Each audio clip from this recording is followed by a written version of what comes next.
Hello friends, welcome back to VM classes of home science. I hope आप सब ठीक होंगे। आप सबका स्वागत है हमारे इस चैनल पे। आज से पहले हमने बहुत सारी जो थेरीज़ हैं वो कवर कर ली हैं। आज हम कवर करेंगे वाइगॉट्स्की की सोशो कल्चरल थेरी। ठीक है, तो चलिए स्टार्ट करते हैं।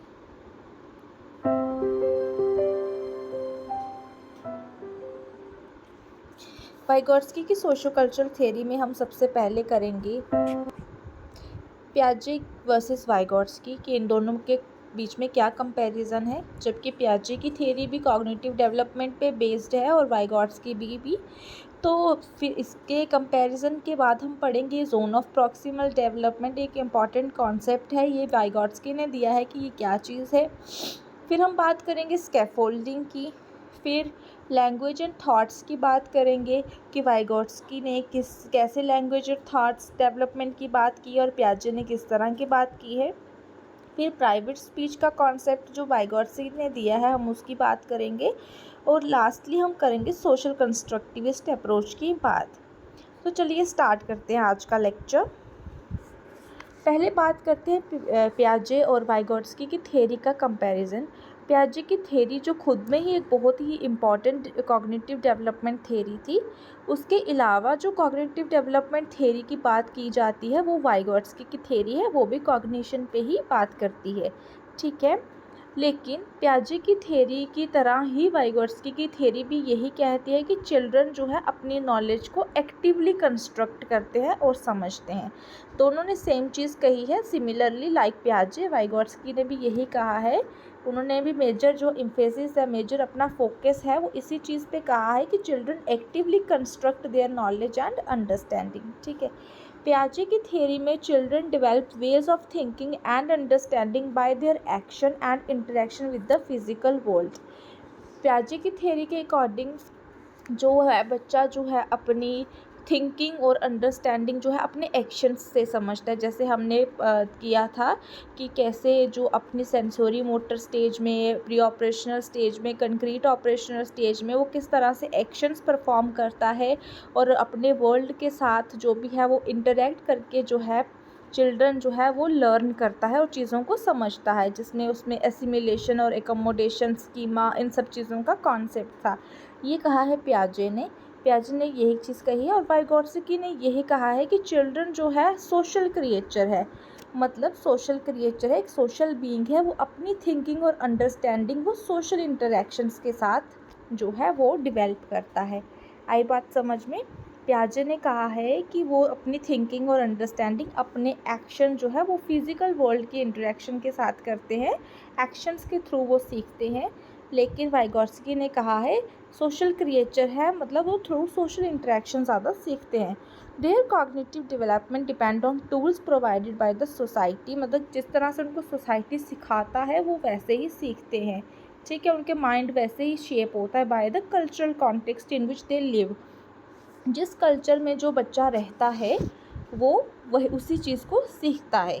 ठीक है, तो उनके मतलब अगर हम बात करें, उनका कहना है कि सोसाइटी और कल्चर्स के tools, anything can be tools, जैसे लैंग्वेज हो गई, सोसाइटी की लैंग्वेज, कल्चरल वैल्यूज़ हो गई। ठीक है, तो वो बच्चों की अंडरस्टैंडिंग को शेप करता है। ठीक है, तो वाइगॉट्स्की के अकॉर्डिंग जो सोशल क्रिएचर हैं बच्चे, जो अपना डेवलपमेंट प्राइमरीली सोशल इंटरेक्शन से करते हैं। ठीक है, नेक्स्ट बात करें, उन्होंने नेक्स्ट कॉन्सेप्ट क्या दिया है जोन ऑफ प्रॉक्सिमल डेवलपमेंट का। सॉरी, ये वाइगॉट्स्की है, ये टाइपिंग के टाइम हो गया था। The zone of proximal development Vygotsky terms, उनके अकॉर्डिंग जो जोन ऑफ प्रॉक्सिमल डेवलपमेंट है वो क्या है? Range of task that are TO2 है ये।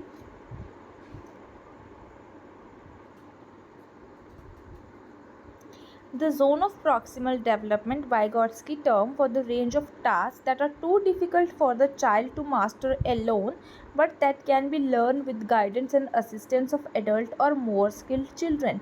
कहने का मतलब ये है, वाइगॉट्स्की के अकॉर्डिंग जो जोन ऑफ प्रॉक्सिमल डेवलपमेंट एक ऐसा कॉन्सेप्ट है जो बच्चों की लर्निंग प्रोसेस को समझता है। क्या करता है? बच्चों का जो लर्निंग प्रोसेस है उसको समझता है। ठीक है, तो ZPT का मतलब ये होता है कि बच्चा उन टास्क को सीख सकता है जो उसके लिए अभी थोड़े मुश्किल हैं, मगर अगर उसका प्रॉपर गाइडेंस मिले तो।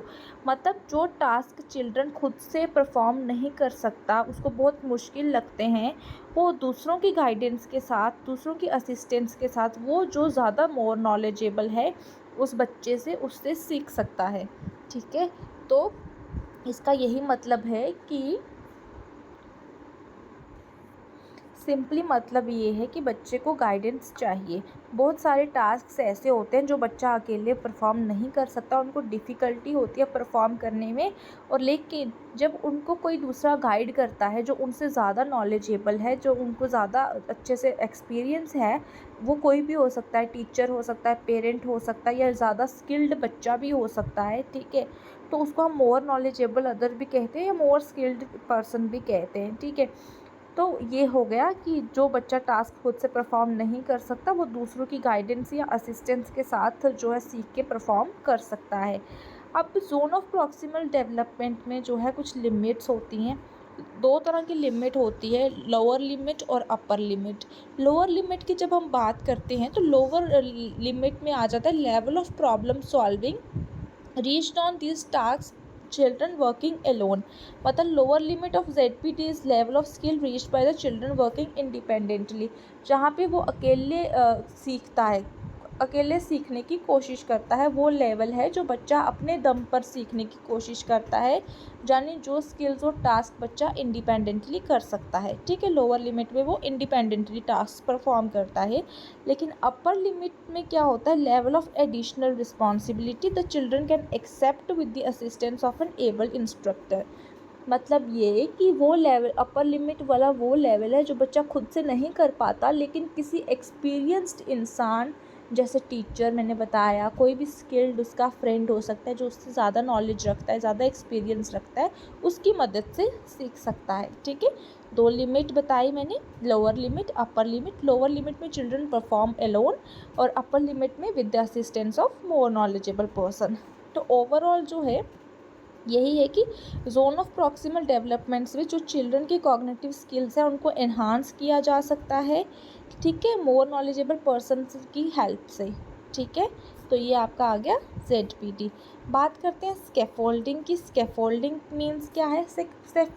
स्कैफोल्डिंग एक टीचिंग टेक्निक है जो वाइगोट्स्की की थ्योरी से इंस्पायर्ड है। ठीक है, इसका मतलब होता है बच्चे को एक स्ट्रक्चर्ड वे में मदद करना ताकि वो अपनी लर्निंग को थोड़ा थोड़ा करके इम्प्रूव कर सके। ठीक है, means changing the level of support. मतलब बच्चे को एक तरह से सपोर्ट करना थोड़ा थोड़ा करके ग्रेजुअली, ताकि वो अपनी लर्निंग को, अपनी अंडरस्टैंडिंग को इम्प्रूव कर सके। ठीक है, ये टर्म ना, इसे स्कैफोल्डिंग जो है, एक ऐसे बिल्डिंग, जैसे एक बिल्डिंग को सपोर्ट दिया जाता है, वैसे ही एक टर्म एक तरह से यूज़ की जाती है कि लाइक जब तक वो अपने आप खड़ी होने के लायक नहीं हो जाती, वैसे ही स्कैफोल्डिंग में टीचर या एक्सपीरियंस पर्सन बच्चे को इनिशियली सपोर्ट देता है, बिगनिंग में सपोर्ट देता है बच्चे को। ठीक है, स्कैफोल्डिंग का जैसे अगर मैं आपको स्टेप वाइज बताऊं तो स्कैफोल्डिंग का मतलब होता है टास्क, जैसे बच्चों को बिगिनिंग में बता देना और उनको थोड़ी सी गाइडेंस देना कि वो, जैसे फॉर एग्जांपल बच्चा कोई टास्क परफॉर्म कर रहा है, पजल्स सॉल्व कर रहा है, तो बच्चे को सॉल्व करना नहीं आ रहे, तो टीचर जो है उसकी स्कैफोल्डिंग कर देता है, मतलब उसको एक तरह से सपोर्ट कर देता है, उसके टास्क को सिंप्लीफाई कर देता है, उसको ज़रा सा हिंट प्रोवाइड कर देता है। ठीक है, जब भी चाइल्ड न्यू जो है टास्क सीख रहा होता है तो उसको जो है पर्सन जो है वो थोड़ी सी इंस्ट्रक्शन दे सकता है। और अगर स्कैफोल्डिंग में बताओ, इंस्ट्रक्शन देता है, हिंट देता है या फीडबैक देता है, उसको इनकरेज करता है, मोटिवेट करता है, तो जहाँ पे लेवल ऑफ सपोर्ट की बात आएगी या फिर इस तरह के टर्म्स आएंगे तो वो स्कैफोल्डिंग हो जाएगी। ठीक है, scaffolding means changing the level of support. ठीक है, ताकि जो बच्चा है वो करंट परफॉर्मेंस में एडजस्ट कर जाए, अगर उसको डिफ़िकल्टीज आ रही हैं तो उनको गाइडेंस मिलेगी ताकि वो सिचुएशंस के साथ इम्प्रूव करना सीखें। अब वाइगोट्स्की ने जो कॉन्सेप्ट दिया है वो एक दिया है लैंग्वेज एंड थॉट्स के बारे में कहा है उन्होंने कि बच्चे किस तरह से अपनी लैंग्वेज और थॉट डेवलपमेंट करते हैं, अपना लैंग्वेज किस तरह से यूज़ करते हैं, स्पीच किस तरह से यूज़ करते हैं। तो वाइगोट्स्की के according children use speech not only to communicate इन्होंने कहा बच्चे जो है सिर्फ अपनी स्पीच का इस्तेमाल कम्युनिकेट करने के लिए यूज़ नहीं करते, बट अपने अपने टास्क भी सॉल्व करने के लिए यूज़ करते हैं।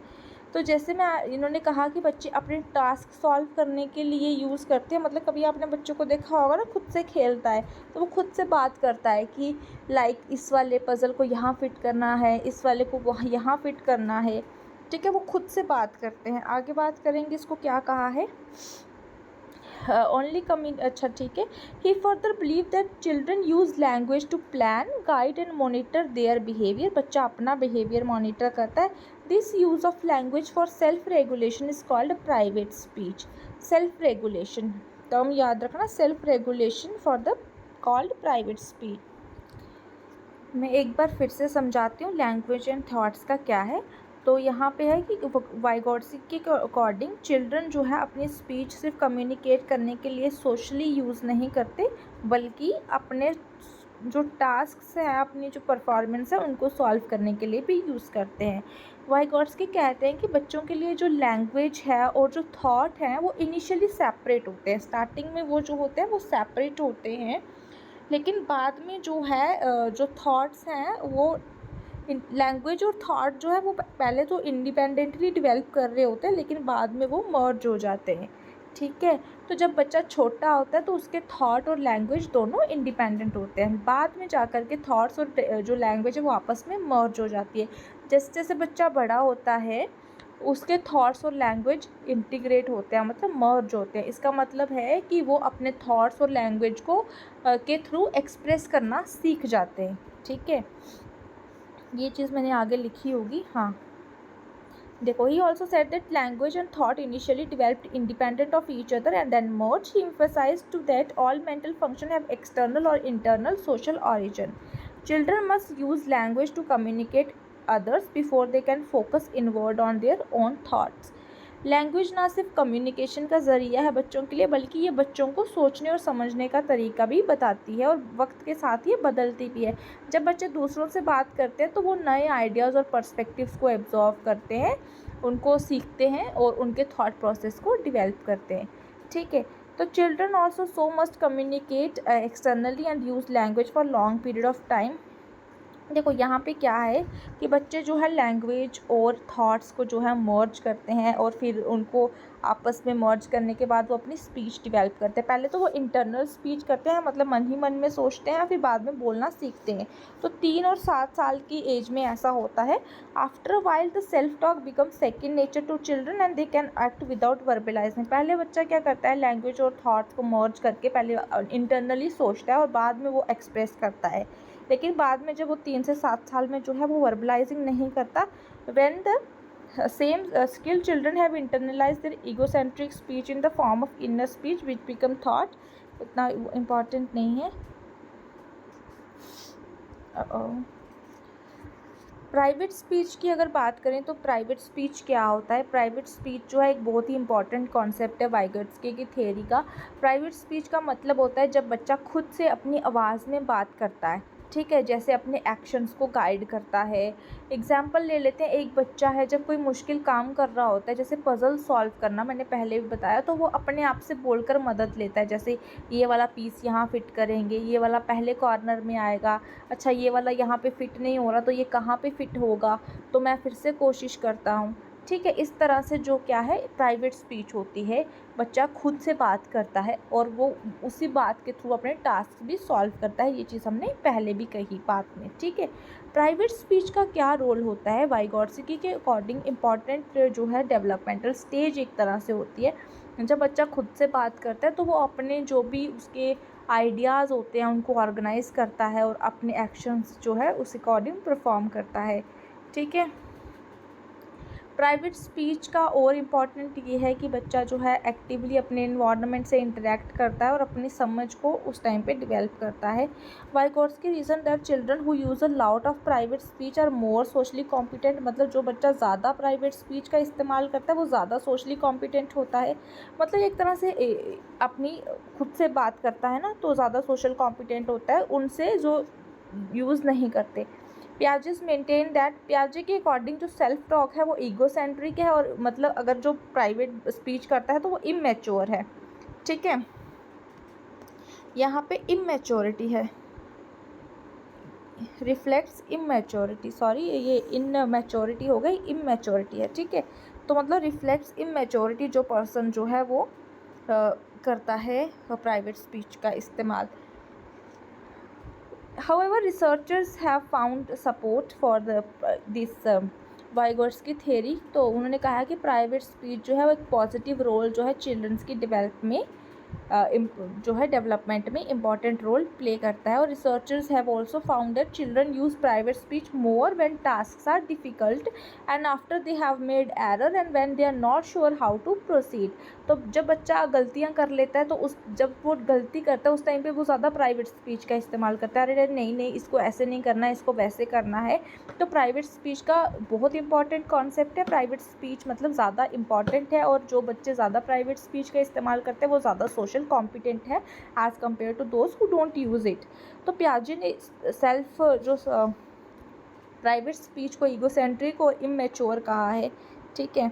लेकिन रिसर्चेस जो हैं वो वाइगोट्स्की के पॉइंट ऑफ व्यू को जो है सपोर्ट करती हैं। फिर नेक्स्ट आ जाती है आपकी social constructivist approach. Social constructivist approach का यहाँ पे ये मतलब होता है कि ये भी वाइगोट्स्की का ही एक तरह से जो है इम्पॉर्टेंट कॉन्सेप्ट है। वाइगोट्स्की जो है उन्होंने कहा है कि थ्योरीज जो है वो कंस्ट्रक्टिविस्ट हैं। Vygotsky take a social constructivist approach which emphasizes the social context of learning and the construction of knowledge through social interaction। इन्होंने कहा है कि जो भी नॉलेज है हमारी, जो भी नॉलेज बिल्डअप होती है वो थ्रू सोशल इंटरेक्शन ही होती है। तो सोशल कॉन्टेक्स्ट में ही लर्निंग होती है, नॉलेज जो है वो म्यूचुअली बिल्ट होती है एंड कंस्ट्रक्टेड होती है। म्यूचुअली बिल्ट मतलब जब हम सोशल इंटरेक्शन करते हैं तो दोनों तरफ से नॉलेज जो है वो बिल्ट होती है, ठीक है। और कौन कौन सी चीज़ें जो हैं उन्होंने बताई हैं, अगर हम वाइगोट्स्की को और उसका सोशल कंपैरिजन करें, वाइगोट्स्की और पियाजे का कंपैरिजन करें तो सोशल कल्चरल कॉन्टेक्स्ट पे जो है वाइगोट्स्की ने इम्पॉर्टेंट जो है स्ट्रॉन्ग एम्फेसिस मतलब ज़्यादा फोकस डाला है सोशल कल्चरल कॉन्टेक्स्ट पे, लेकिन पियाजे ने सोशल कल्चरल कॉन्टेक्स्ट पे कम फोकस डाला है। कंस्ट्रक्टिविज़म में सोशल कंस्ट्रक्टिविस्ट की बात की है वाइगोट्स्की ने, और पियाजे ने किया है कॉग्निटिव कंस्ट्रक्टिविस्ट की बात, ठीक है। और कंपैरिजन में बताऊं तो वाइगोट्स्की की कोई थ्योरी की कोई स्टेजेस नहीं है, पियाजे की थ्योरी की स्टेजेस हैं। और पियाजे की थ्योरी मैंने बहुत अच्छे से 1 आवर में जो है कंप्लीट की है, हर एक चीज़ अच्छे से उसकी मैंने बताई है, इससे पहले वाले लेक्चर में वो आप देख सकते हैं, ठीक है। जोन ऑफ प्रॉक्सिमल डेवलपमेंट की बात की है वाइगोट्स्की ने, और फिर पियाजे ने जो बात की है वो की है स्कीमास की, assimilation, accommodation, conservation, operations, classification, बहुत सारी चीज़ों की, ठीक है। फिर लैंग्वेज को जो है उन्होंने कहा है, वाइगोट्स्की ने कहा है कि लैंग्वेज जो है हमारे थॉट्स को शेप करने में बहुत इंपॉर्टेंट रोल प्ले करती है, लेकिन पियाजे ने कहा है कि लैंग्वेज का उतना रोल नहीं है। कॉग्निशन जो है वो लैंग्वेज से प्राइमरीली जो है वो इतना डायरेक्ट लैंग्वेज परफॉर्म करता है, ठीक है। एजुकेशन पे जो है वाइगोट्स्की ने कहा है कि सेंट्रल रोल प्ले करते हैं, सेम चीज़ पियाजे ने भी कही है। और टीचर जो है फैसिलिटेटर है, गाइडर है, दोनों ने कहा है, ठीक है। तो वाइगोट्स्की की थ्योरी के जो 3-4 इंपॉर्टेंट कॉन्सेप्ट है वो मैंने आपको कवर करा दिए। कोई सवाल होगा तो मुझसे कमेंट सेक्शन में पूछ लेना, अगर नहीं समझ आया तो भी बता देना, ठीक है। रिवाइज़ कर लें एक बार जल्दी से, टाइम है तो मैं रिवाइज़ करा देती हूँ, ठीक है। हमने पहले बात की पियाजे की और वाइगोट्स्की की थ्योरीज के बीच में कंपैरिजन्स। वाइगोट्स्की ने क्या कहा है, वाइगोट्स्की ने और पियाजे ने दोनों ही कॉग्निशन पे काम किया है। वाइगोट्स्की ने कहा है, सेम कहा है कि चिल्ड्रन जो है अपनी नॉलेज और अंडरस्टैंडिंग को एक्टिवली कंस्ट्रक्ट करते हैं, लेकिन दोनों के जो नॉलेज और अंडरस्टैंडिंग का कंस्ट्रक्शन का तरीका है दोनों के अकॉर्डिंग वो अलग अलग है। पियाजे की थ्योरी के अकॉर्डिंग जो भी थिंकिंग और अंडरस्टैंडिंग हमारी होती है वो एक्शंस के थ्रू होती है और इंटरेक्शंस के थ्रू होती है विद द फिजिकल वर्ल्ड, मतलब जो बच्चे खुद से परफॉर्म करते हैं। और वाइगोट्स्की के अकॉर्डिंग जो है वो एक इंडिविजुअल जो है वो सोशल क्रिएचर है, और वो अपनी जो थिंकिंग और अंडरस्टैंडिंग है वो सोशल इंटरेक्शन से डेवलप करते हैं, ठीक है। सोसाइटी जो है वो इम्पॉर्टेंट रोल प्ले करती है, ये चीज़ कही है। सेकंड हम ZPD की बात करेंगे। ZPD होता है ज़ोन ऑफ प्रॉक्सिमल डेवलपमेंट, जिसमें कहा है कि बच्चा जो डिफ़िकल्ट टास्क खुद से परफॉर्म नहीं कर सकता, वो दूसरे इम्पॉर्टेंट पर्सन, जो मोर नॉलेजेबल पर्सन है, जो ज़्यादा एक्सपीरियंस पर्सन है, उसकी हेल्प से कर सकता है। ठीक है। फिर 2 लिमिट्स की बात करी, upper limit, lower limit. Lower limit में कहा है बच्चे जो अपने स्किल्स खुद से सीखते हैं इंडिपेंडेंटली काम करके, और अपर लिमिट में हो गया कि एडिशनल रिस्पॉन्सिबिलिटी आ जाती है पर्सन, मोर नॉलेजेबल पर्सन, जब उनको इंस्ट्रक्ट करते हैं। ठीक है। तो ZPD की मदद से जो बच्चों के जो कॉग्निटिव स्किल्स दबे हुए हैं, हम उनको बाहर निकाल सकते हैं। ठीक है। और बात की scaffolding. Scaffolding is level of teacher है, जो मतलब बच्चों को इनिशियल स्टेजेस पे अगर हम सपोर्ट देंगे तो बच्चा जो है वो ज़्यादा स्किल बन जाएगा। बच्चों को डिफ़िकल्टी परफॉर्म आ रही है टास्क परफॉर्म करने में, तो अगर उनको टीचर या मोर नॉलेजेबल पर्सन इंस्ट्रक्ट कर देगा तो वो जो है अच्छे से सीख पाएंगे। लैंग्वेज और थॉट्स की हमने बात की। लैंग्वेज और थॉट्स में जो है वाइगोट्स्की ने कहा कि लैंग्वेज और थॉट जो है इनिशियली इंडिपेंडेंटली डेवलप करते हैं, फिर बाद में वो मर्ज हो जाते हैं। और उन्होंने ये भी कहा है कि उन्होंने मेंटल फंक्शंस में और एक्सटर्नल और सोशल ओरिजिन की भी बात की है। ठीक है। Self talk, inner speech, external speech, private speech, इस तरह की बात की है। और ये भी रहने दो। फिर वाइगोट्स्की ने जो कहा है चिल्ड्रन का प्राइवेट स्पीच का कॉन्सेप्ट, कि जो ज़्यादा प्राइवेट स्पीच का इस्तेमाल करते हैं वो ज़्यादा कॉम्पिटेंट है एज़ कम्पेयर टू जो इसका इस्तेमाल नहीं करते। और रिसर्चर्स ने जो है वो वाइगोट्स्की को सपोर्ट किया है। सोशल कंस्ट्रक्टिविस्ट अप्रोच यही है कि चिल्ड्रन जो है सोशल इंटरेक्शन के थ्रू लर्न करते हैं, और उस पर ज़्यादा फोकस है वाइगोट्स्की का। ठीक है। ये थी आज की थ्योरी। आई होप आपको समझ में आई होगी। अगर नहीं समझ में आई होगी तो मुझे कमेंट करके बताना, मैं फिर से समझा दूँगी। ठीक है। तो आई होप आपको अच्छे से समझ आ गया होगा। Thank you so much. Bye bye.